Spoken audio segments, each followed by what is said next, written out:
आशा करता हूं आप सब बहुत अच्छे होंगे। मेरा नाम है सिद्धांत अग्निहोत्री। स्टडी ग्लोस पे आपका बहुत बहुत स्वागत है। तो भारत को चिंता तो करनी चाहिए गुरु। Chinese J-35 stealth jets Pakistan ले रहा है। बात करेंगे कंबाइंड एनसीईआरटी। ये शानदार कोर्स आप अवेल कर सकते हैं, geography, polity, history and economics. ये 2000 का भी ये कोर्स मिल रहा है। डिस्क्रिप्शन कमेंट बॉक्स में लिंक है।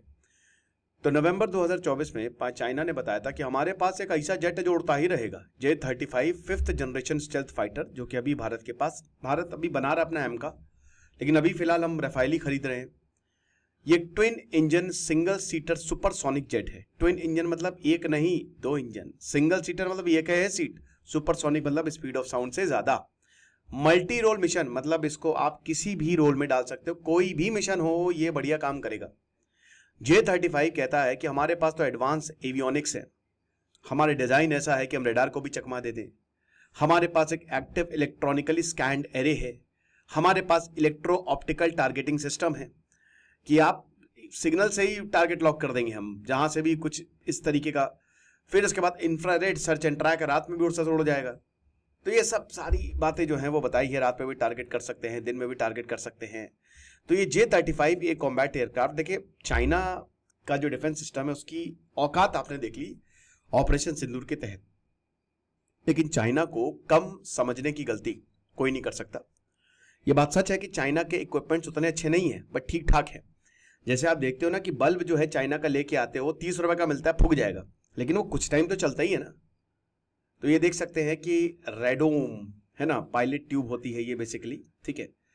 ये पहले तो रिमूव थी लेकिन अभी इसमें लगा दी गई है। और उसके बाद फिर ये आप देख सकते हैं, आराम से इसको देख लीजिएगा कि किस तरीके का डिजाइन है। बात डिजाइन की बात नहीं है, ये 5th जनरेशन एयरक्राफ्ट है और हर 5th जनरेशन एयरक्राफ्ट में आपको ये देखने को मिलेगा। F-35 और J-35 की बात करते हैं। F-35 तो भैया अमेरिका का है, J ये जहां F है वो अमेरिका, J है चाइना। तो लेंथ जो है इसकी J-35 की थोड़ी बड़ी है, ये नोज दोबारा लगा दी है, पहले हटा दी थी। विंग स्पैन इसका छोटा है, ठीक है, ज्यादा कब छोटा विंग स्पैन मतलब बढ़िया, एक तरीके से आपको स्टेबिलिटी ज्यादा मिलेगी। इंजन्स जो हैं, भाई देखो इंजन्स की बात करते हैं तो जाहिर सी बात है, अमेरिका तो अमेरिका है, 28,000 LBS, इनका 25,500 LBS। आफ्टर बर्नर इनका मतलब बहुत, जो कहते हैं ना कि जो शुरुआती थ्रस्ट आपको मिलेगा वो दोनों का लगभग सेम है। और J-35 कहता तो इसकी मैक 1.8 है, चाइना झूठ पे टिका है। तो आप, मैं बिल्कुल भी भरोसा नहीं कर सकता। अगर आपको किसी देश को पहचानना है, आप उसकी मीडिया को देखिए, ठीक है। अगर आपको किसी भी देश की कैपेबिलिटी पहचानना है तो पाकिस्तान और चाइना के मीडिया झूठ फैलाते हैं। ग्लोबल टाइम्स झूठ फैलाता है पूरी तरीके से, टोटलिटेरियन स्टेट है, ठीक है चाइना। ईरान टोटलिटेरियन नहीं है। टोटलिटेरियन मतलब जो आपके पूरे अधिकार खत्म कर दिए, टोटल अधिकार खत्म कर दिए, वो सब सरकार के पास है। तो चाइना वो करता है, तो चाइना के पास ऊपर आप विश्वास नहीं कर सकते जितनी भी। और किसी भी दिन अमेरिका सच्चाई दिखाता है भाई, भारत भी सच्चाई दिखाता है कि भैया ये हमारी स्पेसिफिकेशन है। ये लंबी लंबी हाँकता नहीं है, लेकिन हाँ J-35 फिर भी इंपॉर्टेंट है। अब ग्लोबल टाइम्स ने बताया है, जो कि चाइना का माउथ पीस है, कि दुनिया का सबसे एक्सपेंसिव फाइटर जेट है और स्टेल्थ और काउंटर स्टेल्थ कॉम्बैट में ये काम करेगा और एयर डिफेंस फोर्सेस को भी एलिमिनेट कर सकते हैं, जैसे इनके एयर डिफेंस सिस्टम ने किया था चाइना के। अब सबसे बड़ी बात यह है कि पाकिस्तान को 20 चाइनीज J-10C, JF-17 फाइटर्स और 40 J-35। अब जाहिर सी बात है, पाकिस्तान के पास तो भिखमंगा देश है, पैसे है नहीं उसके पास, तो चाइना लोन पे देगा, और लोन भी ऐसे कि कोई बात नहीं, फ्री में ही एक तरीके से। पाकिस्तान एक एक्सपेरिमेंट ग्राउंड बन गया चाइना के लिए, और पाकिस्तान बेइज्जती करवाता है कि चलो तुम एक्सपेरिमेंट करो, हम तुमको ये सारी चीजें देते हैं। चाइना के पास, पाकिस्तान के पास जब अमेरिका ने उनके अपने जेट्स दिए थे, तब तो 1965-71 में हरा नहीं पाया। इनके जेट जो बिल्कुल एकदम बेकार है, वो तो उनसे तो जरूर हरा लेगा। तो पाकिस्तान जो है वो बताता है कि देखिए FC-31 जो है पाकिस्तान को मिलेगा, टोन्ड डाउन FC-31, बट वो स्टेल्थ जेट होगा, और भारत के पास अभी ऐसा नहीं है। अब इंडिया को क्यों, वाई इंडिया मस्ट वरी, क्योंकि भारत के पास अभी भी स्टेल्थ फाइटर नहीं है। इस्लामाबाद 5th जनरेशन एयरक्राफ्ट जो है वो परचेज कर रहा है, जिसकी वजह से कहीं ना कहीं balance of air power shift हो सकता है, ठीक है। J-35 को ब्लैक बॉक्स बोला जाता है क्योंकि डेटा अवेलेबल नहीं है ना।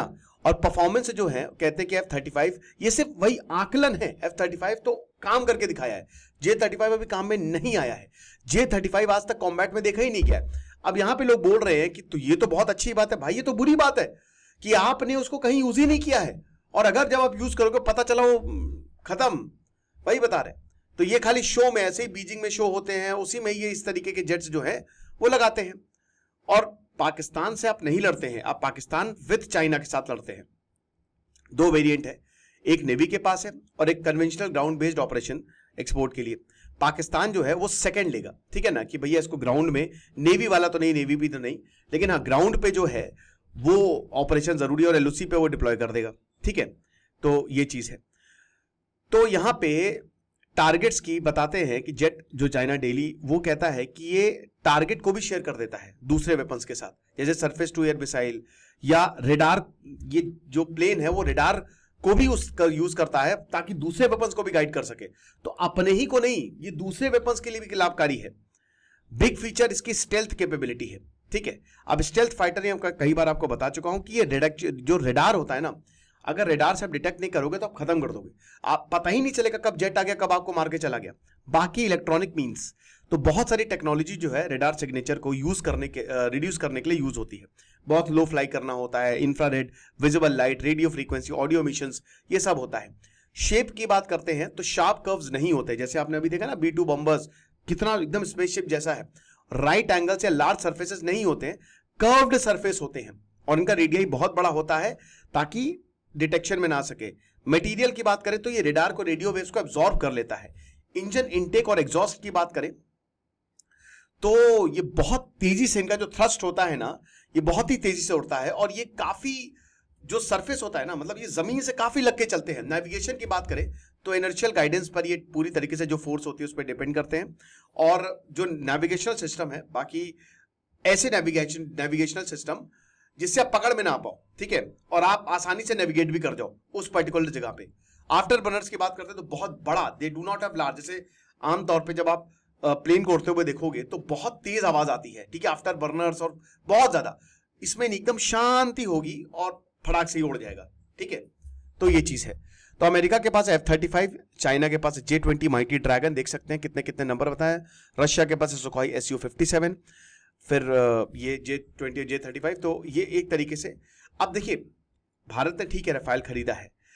J-35 का जो रेडार क्रॉस सेक्शन है वो 0.001 स्क्वायर मीटर का है, जो F-35 का जितना F-35 का है, यानी कि एक तरीके से आप इसको कॉम्बैक्ट में डिटेक्ट नहीं कर सकते, बहुत मुश्किल हो जाएगी कॉम्बैट सिनारियोस में।